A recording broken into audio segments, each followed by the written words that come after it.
Les racheter à mission.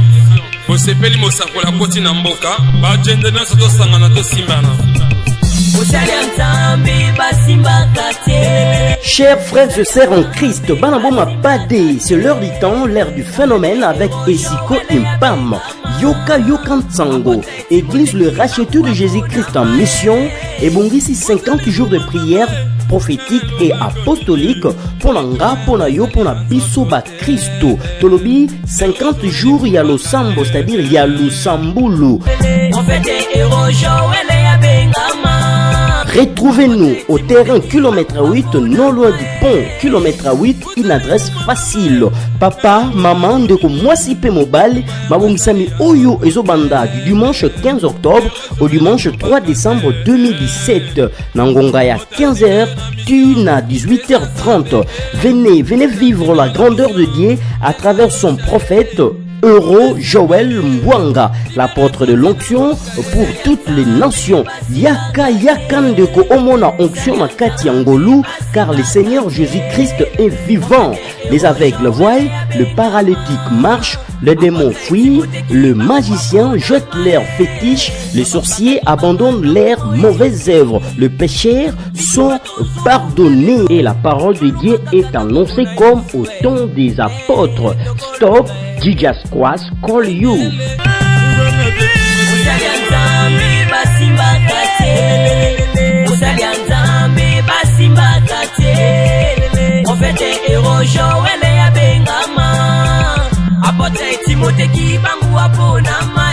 De Jésus. Amen. Amen. Lèvons-nous. Prenons le livre des Actes des Apôtres, chapitre 3.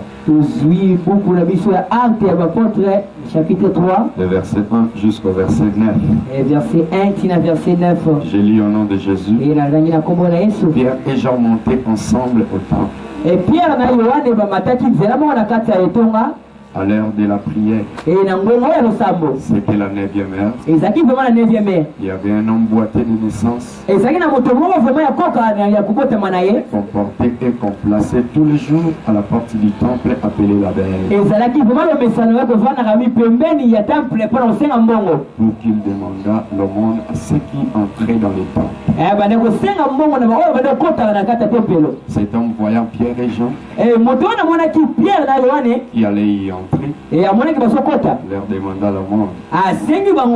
Pierre dit même que Jean fixa les yeux sur lui et dit: regarde-nous. Et il les regardait attentivement, s'attendant à recevoir d'eux quelque chose. Alors Pierre lui dit: je n'ai ni argent, ni l'or, mais ce que j'ai, je te le donne. Au nom de Jésus-Christ de Nazareth, lève-toi et marche. Et les prenant par la main droite, il le fit lever. Au même instant, ses pieds et ses chevilles devinrent fermes.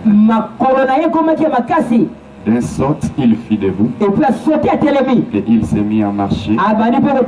Il entra avec eux dans le temple, marchant, sautant et louant Dieu. Tout le monde le vit marchant et louant Dieu. Il reconnaissait que c'était celui qui était assis à la porte, à la belle porte du temple, pour demander le monde. Et ils furent remplis d'étonnement et de surprise au sujet de ce qui lui était arrivé. Parole du Seigneur. On peut s'asseoir. Acclamons la parole de Dieu. Acclamons la parole de Dieu. Acclamons la parole de Dieu. Non, je vous en prie, acclamons vraiment. Acclamons. Maman, est-ce que tu acclames papa? Tu acclames? Tu es en train d'acclamer ton créateur. Tu es en train d'acclamer un roi. Est-ce que c'est de la sorte que tu dois acclamer?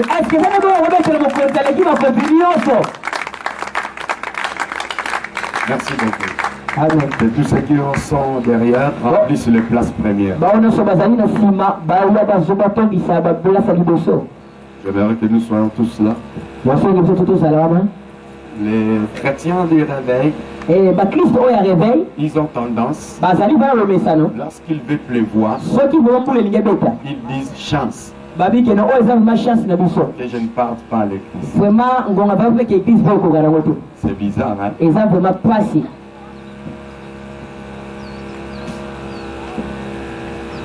Alléluia. Amen. C'est bizarre. Lorsqu'il y a la pluie, vous ne venez pas à l'église. Même si le ciel est noir, vous fouillez. C'est comme si vous êtes des sels. C'est bizarre. Toi, ne le fais plus. Amen. Amen. Amen. Amen. Même si vous avez un problème, c'est à l'église qu'on va trouver la solution. Alléluia. Amen. Bon, je n'attends pas les amens. Je n'attends pas les amens. Hein? Nyonso wana tozokita ngo likolo papa o. Aha. Bon, nyonso likolo. Yende pasteur na bana na ye. Nga makambo eglise oyo etalaka te, etalaka yo. Nga makambo na ngai eza na makasi na marketing. Nalekela bino na TV, na radio, na gagné ba ambaya, mais bino nde bato bogere bango. Na bino, na ba Jean-Paul, na ba Roger, na ba Raïs. Mutu nyonso aza na tâche l'église oyo, aza na droit à veiller likolo balingi nakende osalaka bango suivi. C'est pas moi. Parfois aussi je dors vers 4 heures, je dors. Je me réveille à 8 heures pour recevoir.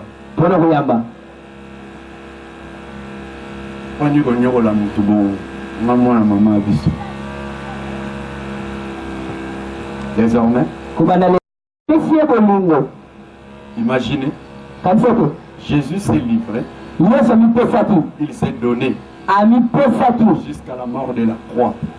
Tandis qu'il n'avait pas péché, il a accepté d'être appelé pécheur pour que toi tu sois sauvé. Maintenant, un créateur sauveur qui se permet à mourir à ta place, toi tu ne peux pas te sacrifier pour lui.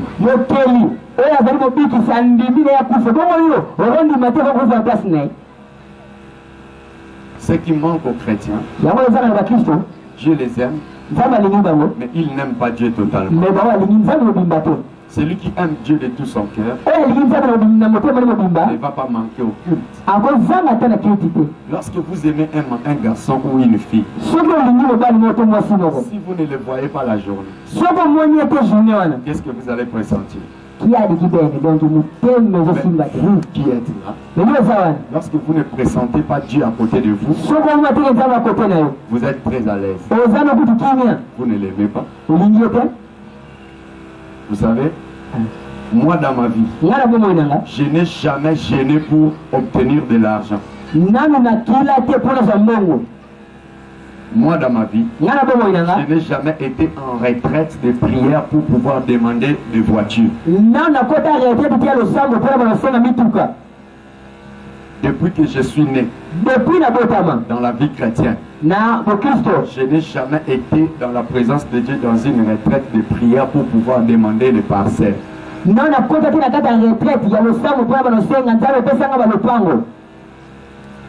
Même dans un rêve, je ne peux jamais gêner pour manger, boire ou prendre les visas. Même à mais moi, si je pressente que Dieu n'est pas à côté de moi, si je pressens que Dieu, il n'est pas là, c'est alors que j'entre dans le jeûne et dans la prière. Je brûle mon corps. Je le traite durement pour pouvoir gagner la présence de Dieu à côté de moi. Même ce matin, je pressens sa présence.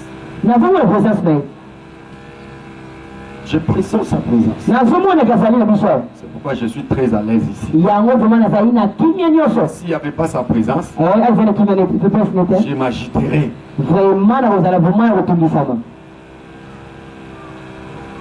Vous voyez? Amen. Si vous m'entendez prier en pleurant dans ma chambre, c'est que toute la journée je n'ai pas senti la présence de Dieu.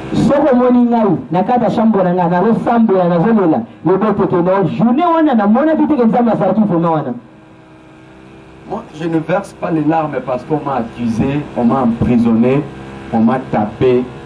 D'ailleurs, moi, je ne pleure pas. Je n'allela kaka, mukolo oyo ba empoisonna ngai na Paris, na mukolo o papa na nga kufaki. N'allela na ngati. D'ailleurs, na moi na nga na ki provocateur. So tindi nga lipa na nzala na dioti par na nga na lie. So na zongi obiyo kati mukoko na bina na lie par na nga. So betinga o betinga nga pe na olela na ngati. So betanga o betinga pe na kena nga. Envoûtement total. Est-ce que vous me comprenez? Amen. J'étais comme ça. Mais dans un sale caractère. So botindi nga dendo na butu na dioti. Oui, mais dendo bate kango boite mena lie par na nga. So bani ba beta nga papa, laissez-le. So yo ka mama. Botiki na mwana. So beta nga déjà. Na tongo so tabino nyonso na parler bosili kelinga na likamo. So na yibi mbongo na saka mama. Yo kota signé. Tu la paix aussi le faire pour. Hein? Mais aujourd'hui, cet enfant qui volait dans le doigt de sa maman peut acheter à sa maman le carburant dans sa voiture, peut acheter à sa maman les pannes, peut acheter à sa maman les manger. Ça c'est Dieu. Alléluia. Amen. C'est Dieu. Alors dans votre vie, il se peuple tel que vous êtes là. Et ça, c'est un homme qui degré. Lorsque vous espérez en Dieu, lorsque vous croyez en lui, sachez que vous aurez la vie sauve. Vous allez vous épargner dans beaucoup de dangers. Est-ce que vous me comprenez? Amen. Le Dieu que nous sommes venus chercher, il est le véritable Dieu. Il donne l'essence de vie aux gens. Il délivre. Il bénit. Il change. Alléluia. Amen. S'il y a quelqu'un à côté de vous qui essaye de dormir, qu'il se réveille.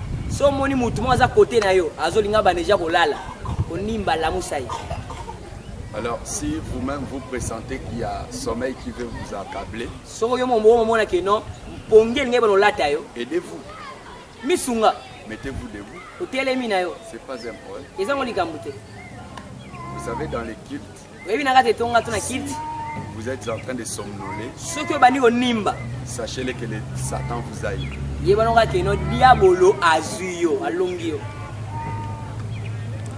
Amen. Amen. Lorsque vous êtes au culte, vous somnolez. Le diable vous a eu. Souvent dans votre rangée, vous présentez tout le monde.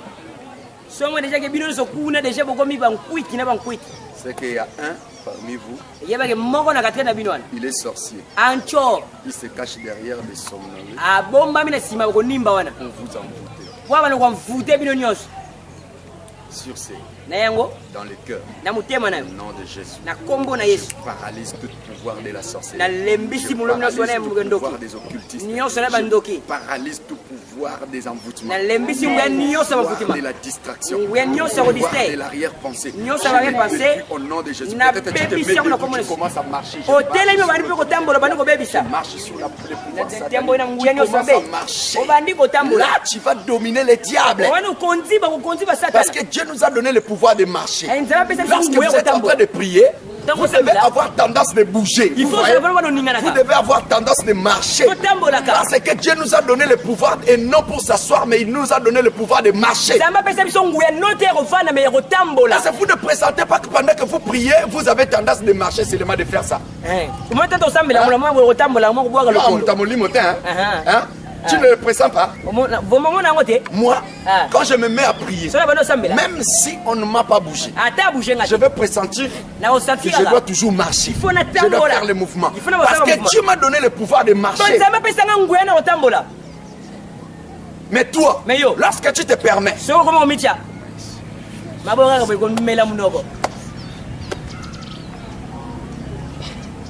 Dieu t'a donné le pouvoir de marcher, mais toi tu te tiens comme Lumumba, alors tu es en train de prier. On dit que tu as besoin de kala.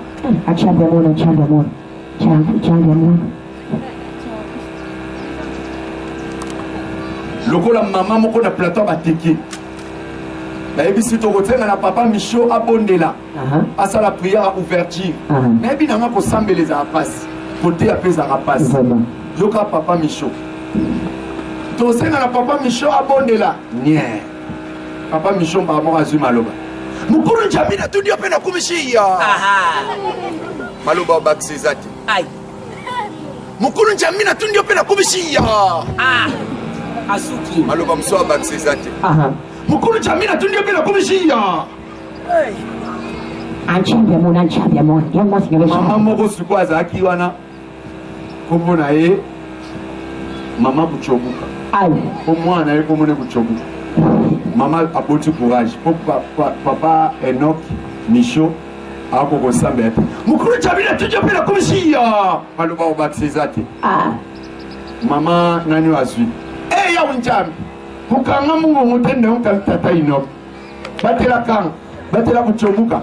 Batela mabanza. Po baza makilana nga apakiso une église. Dikala kumuku dikala kumusango. Envoûtement total. Abomination satanique.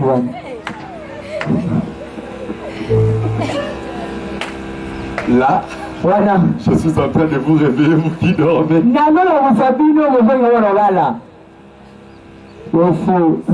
Vous ne me connaissez pas. On a la télé.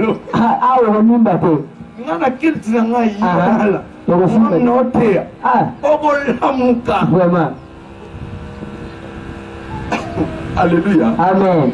Maintenant, dans le verset que nous venons de lire, la Bible nous relate l'histoire. L'histoire de l'apôtre Paul et... Non, apôtre Pierre et Jean. La Bible dit que c'était la 9e heure. La 9e heure, ils voulaient pénétrer dans le temple. La Bible dit, lorsqu'ils arrivaient, d'habitude, on plaçait un monsieur. Ce monsieur-là était boité. On le plaçait justement à la porte. Parce que chaque porte du temple, plutôt dans le temple à Jérusalem, chaque porte était surnommée selon sa capacité. Alléluia. Amen. Maintenant, il y avait une porte qu'on appelle la belle. C'est là où on plaçait ses tombes. Vous serez d'accord avec moi? Amen. Lorsque quelqu'un est boité, il lui a été difficile d'être engagé dans une compagnie. Donc si sa famille ne prend pas soin de lui, il va devenir mendiant. Alors cet homme était devenu comme ça. Il mendiait à la porte du temple. La mendicité, c'est un mauvais esprit.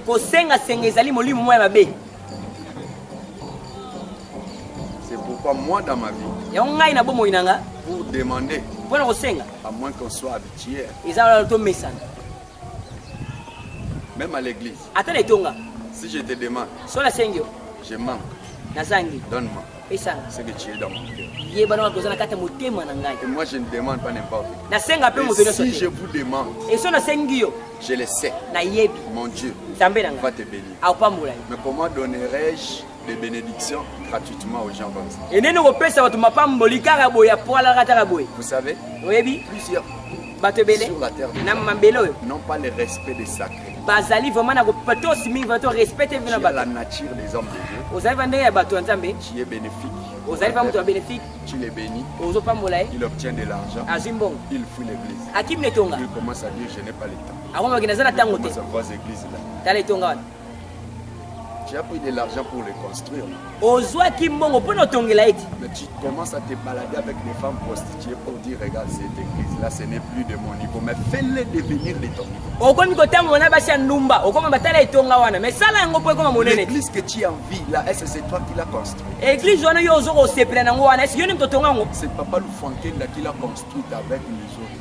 Papa Mambo et Niemta Tonga qui ont abattu. Tu aussi construit ton église. Oh, cette église n'est pas de mon niveau. Église est Tonga, mais ils sont à niveau. Mais fais-les devenir de ton niveau. Mais comme ils sont pendant aux autres, c'est comme un monsieur qui dit cette femme n'est pas de mon niveau. Cette femme n'est pas la femme de mon ministère. Ce mari n'est pas le mari de mon ministère. Ce n'est pas le mari de mon niveau. Mais fais-les devenir de ton niveau. S'il n'a pas étudié, fais-les entrer dans l'école. Fais-les monter à l'université. Donne-les une beauté. Achète-les de beauté qui correspond à son teint. Achète-les les habits qui vont les valoriser. Il est de la famille pauvre. Il y a sa famille locataire. Achète pour lui la parcelle. Vous comprenez? Amen. Lorsque les gens disent qu'il n'est pas de mon niveau, quel niveau que tu veux? Le niveau que tu as, tire-les pour que vous puissiez arriver parallèlement. Ce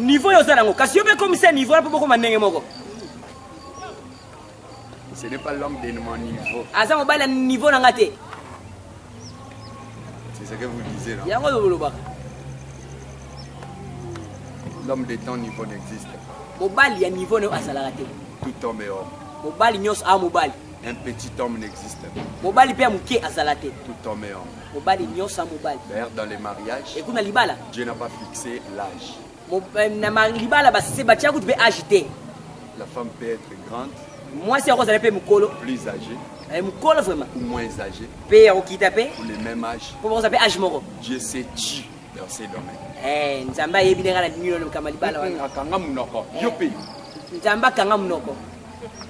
Dieu s'est dit.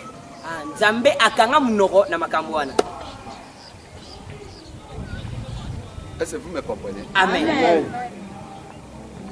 Au moins c'est un mukolo, un mukoloni. Ngamo amke.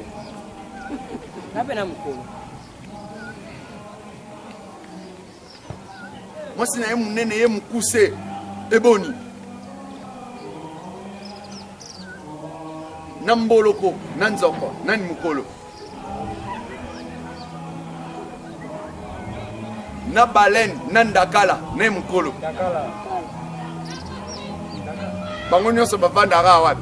L'océan.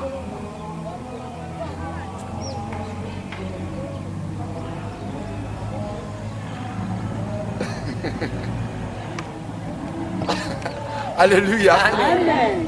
Cette année, j'avais dit je vais parler avant que ça se termine. Je vais prêcher, moi. Je vais donner aux gens le savoir.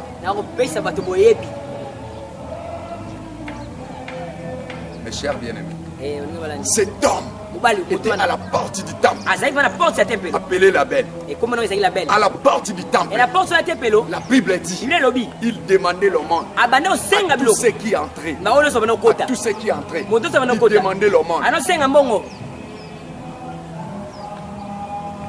La Bible dit, pendant qu'il demandait un bon jour, c'était maintenant le tour où Pierre et Jean devraient prêcher. La Bible dit, à leur arrivée, ils sont venus. Ils ont trouvé cet homme. Cet homme les demanda, Pierre, donne-moi. Pierre a regardé. Il a regardé.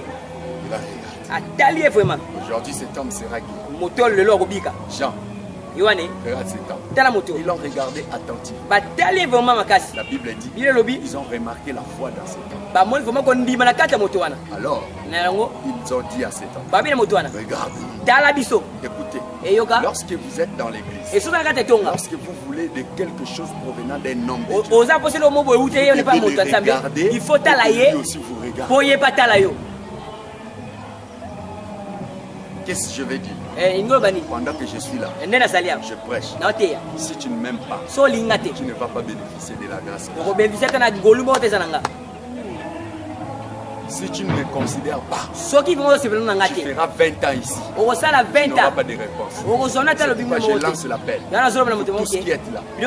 Si vous ne m'aimez pas, cherchez un autre pasteur.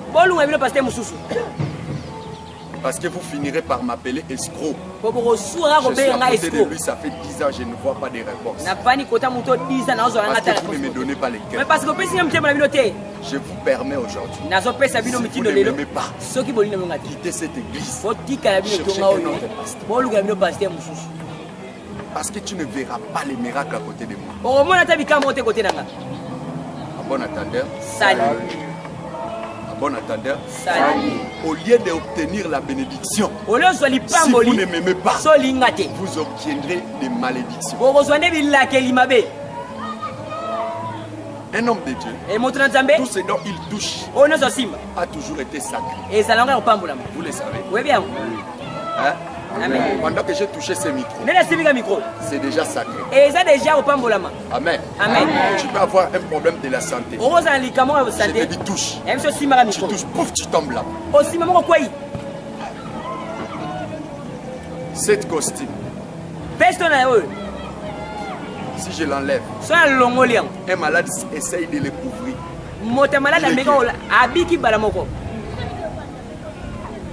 Vous voyez? Amen. Manger sur la même table avec moi, ça peut introniser de la sagesse en toi.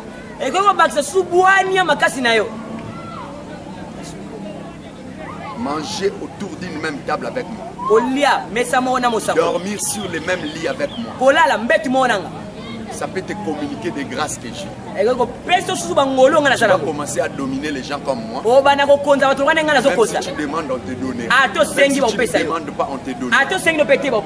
Comme on le fasse avec nous. Vous voyez? Amen. Maintenant, lorsque vous ne m'aimez pas, vous demeurez toujours à côté de moi. Les démons vont vous posséder. Hein? Le roi Akab, un jour, il s'est mis autour d'une même table avec le prophète Élie.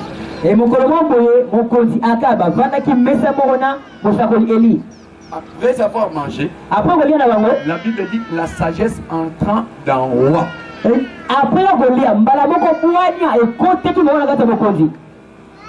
Parce qu'il a mangé avec les prophètes, il les respectait, il les considérait.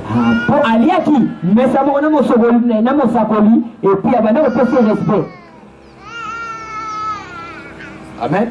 Amen. Mais regarde le cas de Judas. Vous n'aimez pas Jésus. Autour d'une même table, les démons entrent dans Judas. La Bible dit lorsqu'ils ont mis la main ensemble dans l'assiette, c'est alors que les démons entrent dans Judas.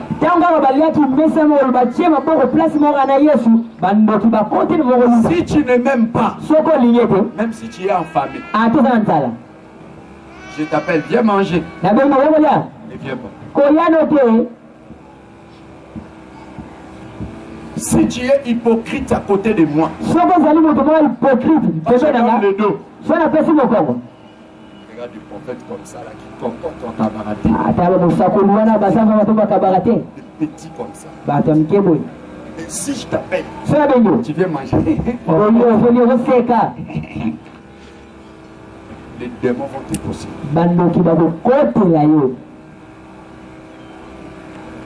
Vous comprenez? Amen. Est-ce que vous me comprenez? Amen. Vous me comprenez? Amen. Si tu ne m'aimes pas, ne dors même pas dans ma maison. Même si tu vas dormir sur les tables du marché, va dormir là-bas.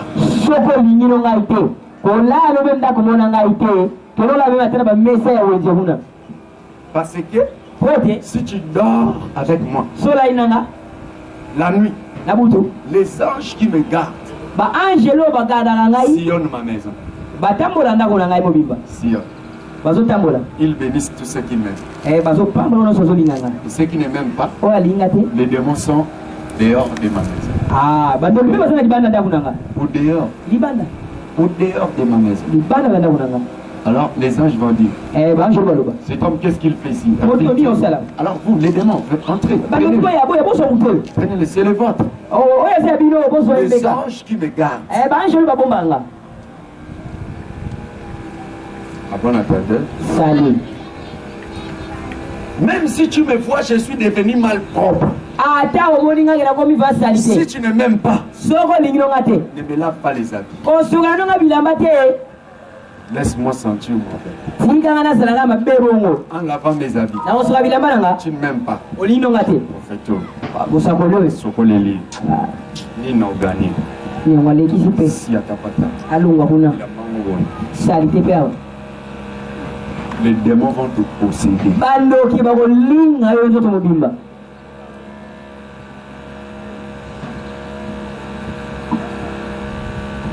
Vous m'écoutez?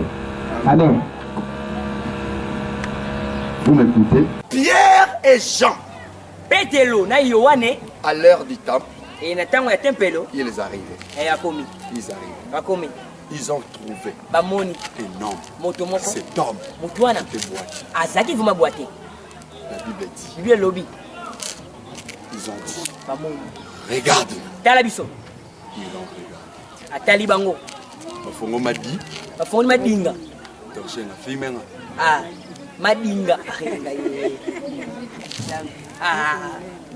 regardé. Et pendant qu'il les regarde, ils l'ont dit, messieurs, lève-toi. Ils l'ont saisi par la main. Ils l'ont fait. Pouf! Ces chevilles se fortifient.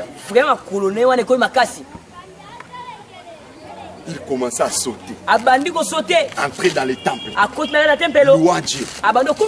Louant Dieu. Dans les temples. Maintenant, les gens qui étaient là, c'est ce type qui demandait là-bas. Celui qui a l'habitude de demander. La Bible dit, beaucoup de gens ont été saisis de stupéfaits. Ils ont été tous stupéfaits. Alléluia. Amen. Ils ont été remplis de l'étonnement. Tous remplis de l'étonnement. C'est alors qu'ils ont loué Dieu. Ils ont loué Dieu.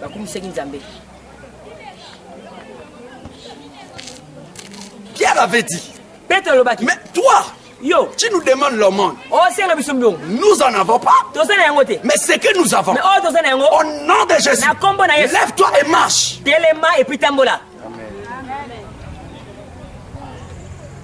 Pouf, ils le saisirent, ils le fit lever. Il commença à marcher. Sautant. Oh Jésus-Christ est l'unique Seigneur. Jésus est le véritable Dieu. Écoutez-moi. Jésus, son nom est pareil aux eaux. Ça s'adapte au récipient que vous l'avez placé. Cela veut dire Jésus, tel qu'il est là. Si vous êtes malade, vous invoquez son nom, il vous guérit. Si vous êtes une pierre, vous invoquez son nom, il vous donne. Si vous êtes envoûté, vous invoquez, les démons partent. Si vous êtes emprisonné, vous l'appelez, il vous délivre. Jésus, un seul nom peut vous donner le mariage. Un seul nom peut vous guérir de votre maladie. Un seul nom peut vous rendre riche. Neti batulora babiso nga mutabandundu muyaka lisusu bayaka bazoba batabandundu bampia ke bongo te pe na kol na milieu soudé développé sko batulora ba Yesu mutulora nga so na yebaka Yesu te nde na mpia ke nde na malheureux nde na yebi kutu te po ba père na biso bandundu bibanga banga au lieu s'investir na mwana ye apese fond asala boye abanga abombaka balar na point mo boye carton na okufa so ba découvrir sur te son l'action visibilité ba yaka ba obomanga tinde pa kufia watiki mbongo na banque ti lelo comme bana nyonso kuna na kini ba signer na parquet ka nga fona kendo signer pour la na ba virango na compte à maman mais ozaki wapi bandaka la po olaxa moi sinao déjà regarde ses comptes mon fils aîné regarde bien regarde Joël parce que il m'aimait beaucoup. Joël, toi tu es pasteur, je crois que tu seras mon successeur. Alors, regarde, j'ai laissé l'argent ici, alors toi aussi tu peux mettre ta signature. Alors c'est alors que tu obtiendras de l'argent. Il ne l'a pas fait. Maintenant, 6 mois, je ne connaissais pas Jésus. Je n'invoquais pas Jésus. Pendant qu'il va mourir. Ndomonaka mwa mbala olele pele. Ah papa, Fifisima. Parce que donc lui, il est en train de voir pendant mutastangi saranga ye. Mutafutela nganda buye. Et oui, quand les lames sont un piak à raisonner qui banne, mutatangi ça bango vie balle mais regarde même moi, je n'ai pas senti parce que de asa tikanga dana vie na déjà na position na donc tito kufina oxisi mission no ngape fona se protéger pour na bana nga quoi.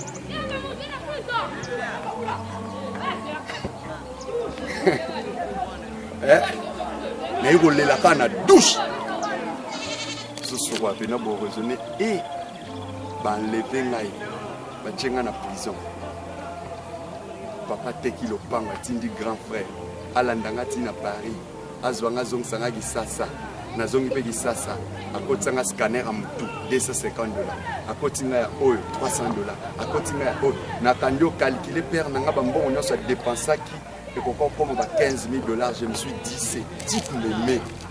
Mais comment il peut mourir aussitôt? Il y a un botique, certain amour et valeur. Le boulot n'a pas sombre le kuna. Pour atteindre 50 ans, tu regardes au talayo, na cimetière, na bakokona. Vous voyez? C'est papa là. Papa, il m'a fait pleurer. Mais il y a pasteur. Il y a banane. Tant on est là, il y a des estomac. Pour souffrir, il y a déjà ça qui est là. Tourner ici. Maman s'est fatiguée. Là, tu as été là, tu as bien la vie continue. Comment ils ont continué? Mais pour qui êtes là? Vous avez perdu les parents. Vous lamentez nuit et jour. C'est comme si vous avez perdu votre souffle. C'est ce qui est comportement. Mais ton père, il avait son parent et son parent était décédé. Il n'a pas vécu. Et toi, tu l'as perdu aussi. Tu ne vivras pas. Mais tu vas vivre. Et sèche tes larmes, monsieur. Parce que lui a fini sa mission. Mais c'est à toi de remplir les tiens. Bon, frère Patrice, tu vas dire alobi ke oba pasteur balongola pasteur balongola. Bon on a longoli.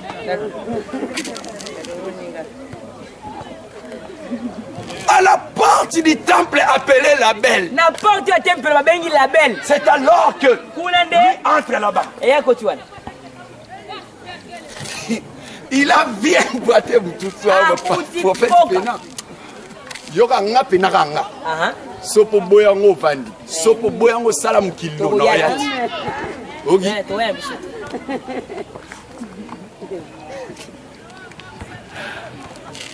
Bon, est-ce que ngana atata sango? Sanga boujalowa. Les enfants Zobana. C'est le nom de Jésus qui délivre. C'est le nom de Jésus qui sauve. Dans les cieux, sur la terre et sous la terre. Il n'y a aucun autre nom qui nous a été donné par lequel nous devons être sauvés. C'est Jésus.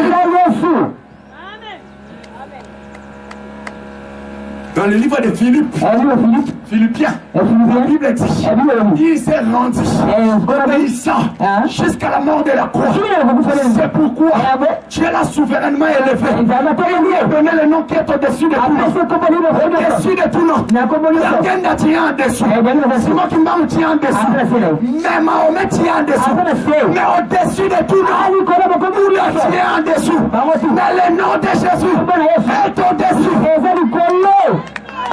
Le sida c'est un nom, le diabète c'est un nom, le cancer c'est un nom, le chômage c'est un nom, la stérilité c'est un nom. Mais tous ces noms doivent se soumettre devant Jésus. Ce matin, si tu es malade, cette maladie va se soumettre parce que le nom de Jésus est au-dessus de toi. Lève-toi, nous voulons prier. Il y a une puissance dans le nom de Jésus.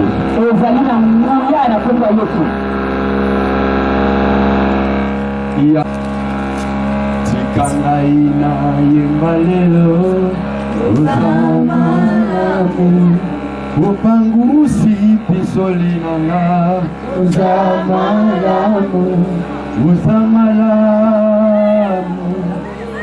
Uzamalamu Oh Uzamalamu Olo Tikangana Yemba Tikangana Yemba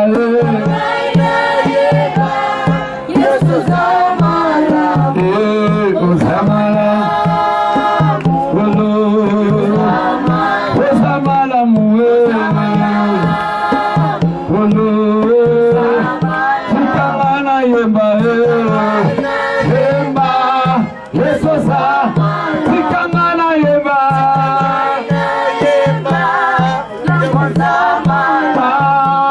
Osamala, Kolosa, Osamala Mue,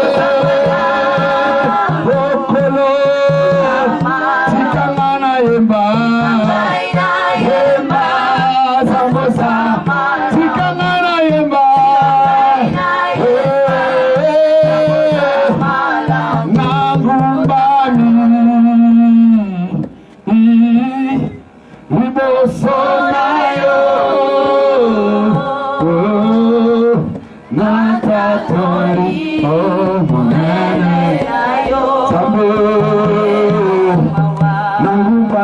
Nangumbami, oh Yahweh, Nangumbami, oh, oh,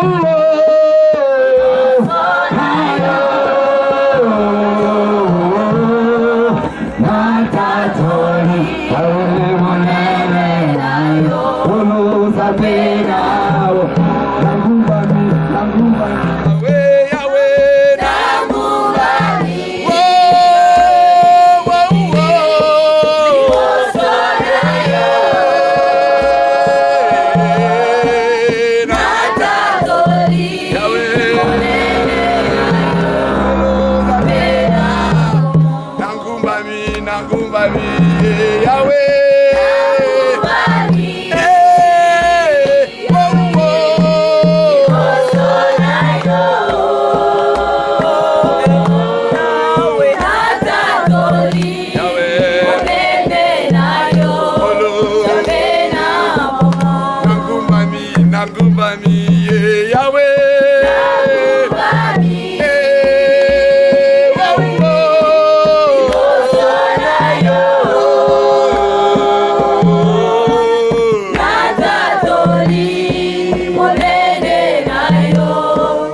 Les racheter à mission. Osepeli mosakola koti na mboka. Bajende na soto sangana to simbana. Chers frères et sœurs en Christ, Banaboma Pade, c'est l'heure du temps, l'ère du phénomène avec Esiko Impam, Yoka Yokansango, Église le racheteur de Jésus-Christ en mission, et Bongisi 50 jours de prière prophétique et apostolique pour l'anga, pour la yo, pour la bisoba Christo. Tolobi, 50 jours, y a le sambo, c'est-à-dire y a le samboulou. Retrouvez-nous au terrain kilomètre 8, non loin du pont, kilomètre 8, une adresse facile. Papa, maman, ndeko mwasipe mobile, mabongisami oyo ezobanda du dimanche 15 octobre au dimanche 3 décembre 2017. Nangonga ya 15h, tune à 18h30. Venez vivre la grandeur de Dieu à travers son prophète Euro Joël Mwanga, l'apôtre de l'onction pour toutes les nations. Yaka Yakandeko Omona onction na Kati Angolou, car le Seigneur Jésus-Christ est vivant. Les aveugles voient, le paralytique marche, les démons fuient, le magicien jette leurs fétiches, les sorciers abandonnent leurs mauvaises œuvres, les pécheurs sont pardonnés et la parole de Dieu est annoncée comme au temps des apôtres. Stop, Jesus Christ call you.